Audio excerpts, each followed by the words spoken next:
خیرکم من تعلم القرآن وعلمہ، تم میں سے بہترین شخص وہ ہے جو قرآن سیکھے اور سکھائے۔ اہدنا الصراط المستقیم، ہمیں سیدھی اور سچی راہ دکھا۔ السلام علیکم ورحمۃ اللہ وبرکاتہ۔ عبدالوہاب آپ کے ساتھ۔ حسب معمول آج میں سورۃ الاعراف آیت نمبر 123 سے 135 تک کی میں نے تلاوت کیا ہے اور کچھ زیادہ بھی کیا ہے۔ یہ آیت بہت ہی سبق آموز ہے۔ فرعون کا تذکرہ ہے اور موسیٰ علیہ السلام کے زمانے میں جو جادوگر تھے اور عصا کو ڈال کر کے سانپ بنایا، پھر موسیٰ علیہ السلام کی عصا نے سب کو کھا لیا۔ اس کے بعد یہ جادوگر تمام کے تمام ایمان لائے، اور لیکن فرعون کو برداشت نہیں ہوا، انہوں نے اس پہ سزا دی۔ پھر اس کے بعد فرعون کے جو جادوگر تھے وہ کیا جواب دیے، وہ سب قابل تعریف ہے۔ یہ فرعونیت ہم مسلمانوں میں بھی سرایت کر چکی ہے، بس توجہ دینے کی ضرورت ہے۔ آپ کے سامنے میں تلاوت کر رہا ہوں، ترجمہ پیش کر رہا ہوں، اور غور کیجیے گا کہ ہم مسلمانوں میں یہ برائیاں کس طرح سے سرایت کر گئی ہیں، یا اور ہمارے اعمال کیا کر رہے ہیں، اور ہم اپنے آپ کو خدا تو سمجھ تو نہیں بیٹھے ہیں۔ دولت کے فخر میں یا دولت کے گھمنڈ میں آپ اپنے آپ کو خدا تو نہیں سمجھتے ہیں۔ باہر کیا، یہ تمام باتیں نصیحت آموز ہیں۔ آئیے سنتے ہیں، میں تلاوت کرتا ہوں۔ اعوذ باللہ من الشیطان الرجیم، بسم اللہ الرحمن الرحیم۔ قال فرعون آمنتم قبل ان آذن لكم ان هذا لمكر مكرتموه بالمدينة لتخرجوا منها أهلها فسوف تعلمون لأقطعن أيديكم وأرجلكم من خلاف ثم لأصلبنكم أجمعين قالوا إنا إلى ربنا منقلبون وما تنقموا منا إلا أن آمنا بآيات ربنا لما جاءتنا ربنا افرغ علینا صبرا وتوفنا مسلمین۔ ترجمہ دیکھتے ہیں۔ فرعون نے کہا، تم لوگ موسیٰ پر ایمان لے آئے قبل اس کے کہ میں تمہیں اجازت دوں؟ یقیناً یہ ایک سازش ہے جو تم لوگوں نے شہر میں اس غرض سے کی ہے کہ تم اس کے باشندوں کو یہاں سے نکال دو، تو تم بہت جلد جان لوگے میں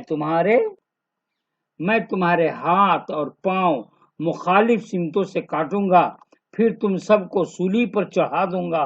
انہوں نے کہا، ہم کو اپنے رب ہی کی طرف لوٹنا ہے، تو ہم کو صرف اس بات کی سزا دینا چاہتا ہے کہ ہمارے رب کی نشانیاں جب ہمارے سامنے آ گئیں تو ہم ان پر ایمان لائے۔ اے رب، ہم پر صبر انڈیل دے اور ہم کو وفات دے اسلام پر۔ دیکھیے یہ بہت امپورٹنٹ چیز ہے، ہم کو صبر انڈیل دے اور ہم کو وفات دے اسلام پر۔ آئیے تفسیر دیکھتے ہیں، میں کچھ نہیں کہوں گا۔ حق کے لیے جان قربان کرنا حق کے حق ہونے کی آخری گواہی دینا ہے۔ جادوگروں کو خدا کی مدد سے اسی کی توفیق حاصل ہوئی۔ جادوگروں نے اپنے آپ کو سخت ترین سزا کے لیے پیش کر کے یہ ثابت کر دیا کہ ان کا حضرت موسیٰ پر ایمان لانا کوئی حیلہ اور سازش کا معاملہ نہیں، یہ سچے اعتراف حق کا معاملہ ہے۔ مگر جادوگروں کا سب سے بڑا عمل فرعون کی متکبرانہ نفسیات کے لیے سب سے بڑا تازیانہ تھا۔ انہوں نے فرعون کے مقابلے میں موسیٰ کا ساتھ دے کر فرعون کو ساری قوم کے سامنے رسوا کر دیا۔ چنانچہ فرعون اس کے خلاف غصہ سے بھر گیا۔ اس نے جادوگروں کے ساتھ اسی ظالمانہ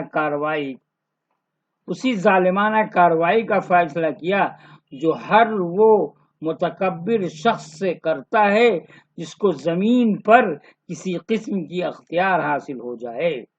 جادوگر بھی دلیل کے میدان میں ہارے اور فرعون بھی، مگر جادوگر اپنی شکست کا اعتراف کر کے خدا کی ابدی نعمتوں کے مستحق بن گئے، اور فرعون نے اس کو اپنی عزت کا مسئلہ بنا لیا۔ اس کے حصے میں صرف یہ آیا کہ اپنی جھوٹی انانیت کی تسکین کے لیے دنیا میں وہ حق پرستوں پر ظلم کرے اور آخرت میں خدا کے ابدی عذاب میں ڈال دیا جائے۔ فرعون نے موسیٰ کی دعوت قبول کرنے یا نہ کرنے کو اپنی اجازت کا مسئلہ سمجھ لیا۔ غور سے سنیں گے کیا کیا کرتے ہیں ہم لوگ یا ہمارے مسلمانوں میں جو دولت مند حضرات ہیں۔ فرعون نے موسیٰ کی دعوت قبول کرنے یا نہ کرنے کو اپنی اجازت کا مسئلہ سمجھا اور جادوگروں نے نشانی کا۔ متکبر آدمی کا مزاج ہمیشہ یہ ہوتا ہے کہ وہ اپنی مرضی کو سب سے زیادہ اہم سمجھتا ہے، نہ کہ دلیل اور ثبوت کو۔ ایسے لوگ کبھی حق کو قبول کرنے کی توفیق نہیں پاتے۔ اس نازک ترین موقع پر جادوگروں نے جو کامل استقامت دکھائی وہ سراسر خدا کی مدد سے تھی، اور ان کی زبان سے وہ دعا نکلی وہ بھی تمام تر الہامی دعا تھی۔ جب کوئی بندہ اپنے آپ کو ہماتن خدا کے حوالے کر دیتا ہے تو اس وقت وہ خدا کے اتنا قریب ہو جاتا ہے کہ اس کو خدا کا خصوصی فیضان پہنچنے لگتا ہے۔ اس وقت اس کی زبان سے ایسے کلمات نکلتے ہیں جو خدا کے القاء کیے ہوئے ہوتے ہیں۔ اس وقت وہ وہی دعا کرتا ہے جس کے متعلق اس کا خدا پہلے ہی فیصلہ کر چکا ہوتا ہے کہ وہ اس کے لیے قبول کر لی گئی ہے۔ جادوگروں کا یہ کہنا ہے کہ خدایا ہمارے اوپر صبر انڈیل دے اور ہماری موت آئے تو اسلام پر آئے۔ دوسرے لفظوں میں یہ کہنا کہ ہم نے اپنے بس بھر اپنے آپ کو تیرے حوالے کر دیا ہے، اب جو کچھ ہمارے بس سے باہر ہے اس کے واسطے تو ہمارے لیے کافی ہو جا۔ جب بھی کوئی بندہ دین کی راہ میں دل سے یہ دعا کرتا ہے تو خدا اس کو مشکلات میں اس کے لیے کافی ہو جاتا ہے۔ آئیے تلاوت۔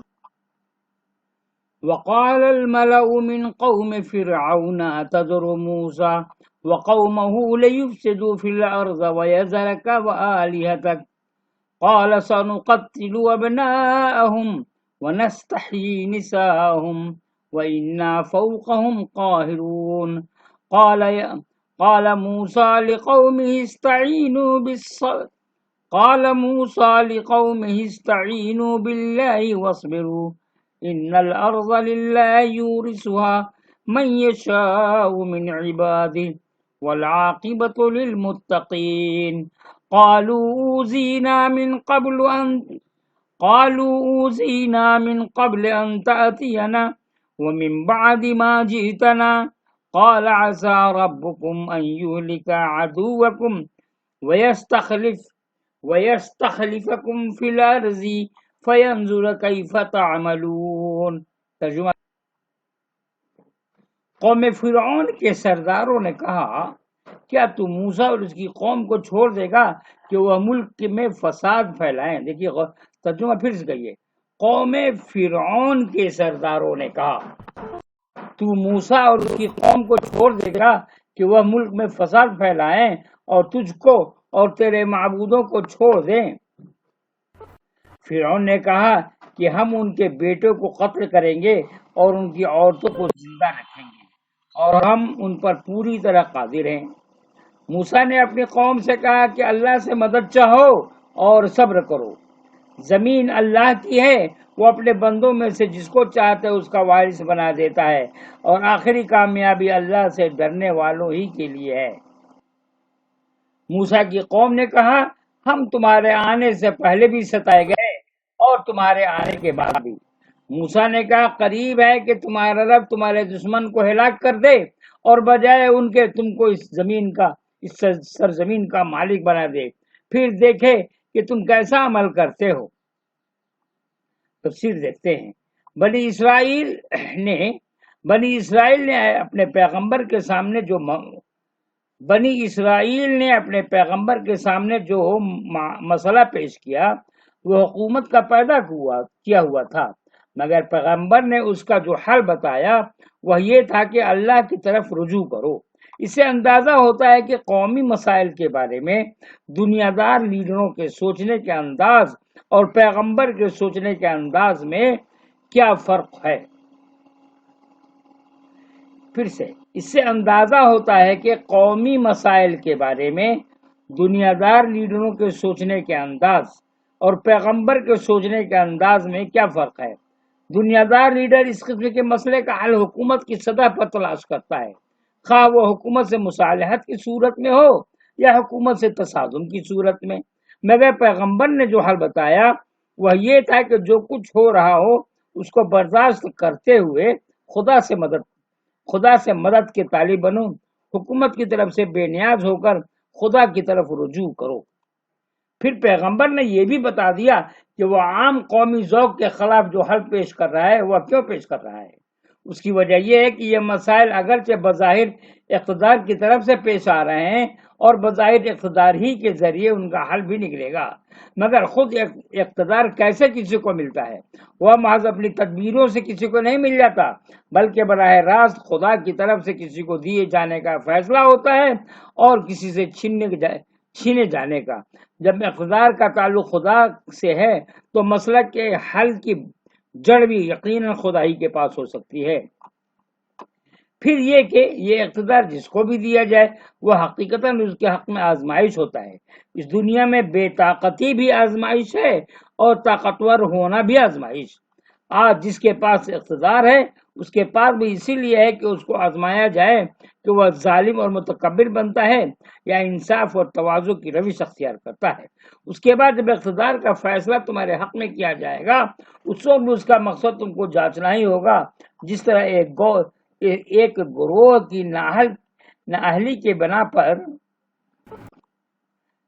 کی بنا پر اسے اقتدار چھین کر کسی دوسرے گروہ کو دیا جاتا ہے، اسی طرح دوسرا گروہ اگر نااہل ثابت ہو تو اس سے چھین کر دوبارہ کسی اور کو دے دیا جائے گا۔